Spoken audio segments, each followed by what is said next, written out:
श्री हनुमान जी को भगवान शिव का 11वां रुद्रावतार माना गया है। उनका जन्म चैत्र मास की पूर्णिमा को मनाया जाता है।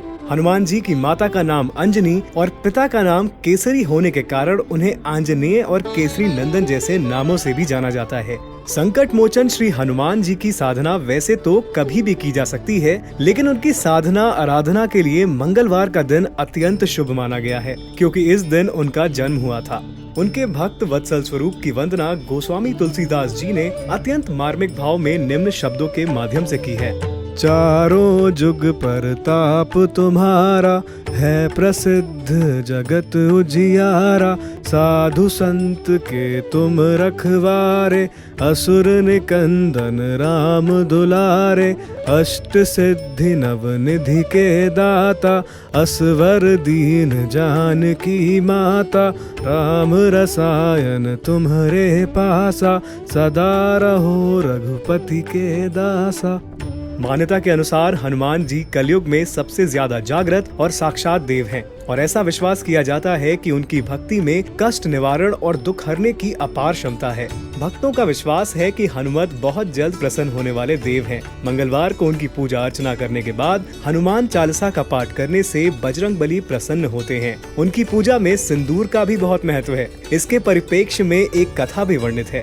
हिंदू धर्म में सिंदूर का कुछ अलग ही महत्व है। एक ओर जहां विवाहित महिलाएं इसे अपनी मांग में लगाती हैं, वहीं पूजा पाठ में भी इसका प्रयोग किया जाता है। धर्म ग्रंथों में वर्णित उल्लेख के अनुसार 14 वर्ष का वनवास पूर्ण करके जब श्री राम, माता सीता और लक्ष्मण अयोध्या वापस आए, तो एक दिन हनुमान जी ने माता सीता को मांग में सिंदूर लगाते हुए देखा। उनके लिए यह कोई अजीब सी चीज थी। उन्होंने माता सीता से सिंदूर के बारे में पूछा। इस पर माता सीता ने कहा कि सिंदूर लगाने से उन्हें श्री राम का स्नेह प्राप्त होगा और प्रभु श्री राम की आयु में भी वृद्धि होगी। और साथ ही सीता जी ने हनुमान जी को बताया कि सिंदूर सौभाग्य का प्रतीक है। भगवान श्री राम के अनन्य भक्त होने के कारण हनुमान जी ने सोचा कि यदि सिर्फ मांग नहीं बल्कि पूरे शरीर पर सिंदूर लगा लेंगे तो उन्हें भगवान राम का अपार प्रेम प्राप्त होगा और उनके स्वामी की आयु में भी वृद्धि होगी। ऐसा करने के बाद हनुमान जी इसी अवस्था में सभा में चले गए। श्री राम ने जब हनुमान को सिंदूर से रंगा देखा तो उन्होंने हनुमान से इसका कारण पूछा। हनुमान जी ने अत्यंत सरल भाव से उत्तर दिया कि यह उन्होंने प्रभु का स्नेह प्राप्त करने के लिए किया है। अपने परम भक्त के उत्तर से भगवान राम ने प्रसन्न होकर उन्हें गले लगा लिया।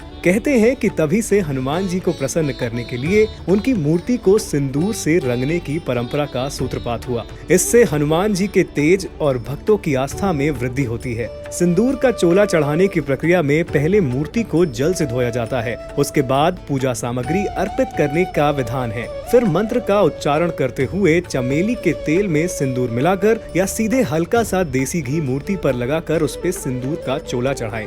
सिंदूरम रक्त वर्ण्यम चा सिंदूर तिलक प्रिय भक्तयाम दत्वम मया देव सिंदूरम प्रतिग्राह्यताम। मान्यता है कि हनुमान जी को मंगलवार के दिन सिंदूर का चोला तब चढ़ाया जाता है जब हनुमान जी की कृपा प्राप्त करनी हो या फिर कोई मन्नत की गई हो। अगर शनिदेव की 7.5 अड़ैया दशा अंतरदशा में कष्ट कम करने हो तो शनिवार के दिन चोला चढ़ाया जाता है। पूजा की विधि अलग अलग हो सकती है, परंतु ईश्वर तो मनोभाव ग्रहण करता है और आस्था तथा विश्वास से इच्छित फल की प्राप्ति होती है। भारत समन्वय परिवार की ओर से राम भक्त श्री हनुमान जी के श्री चरणों में शत शत नमन।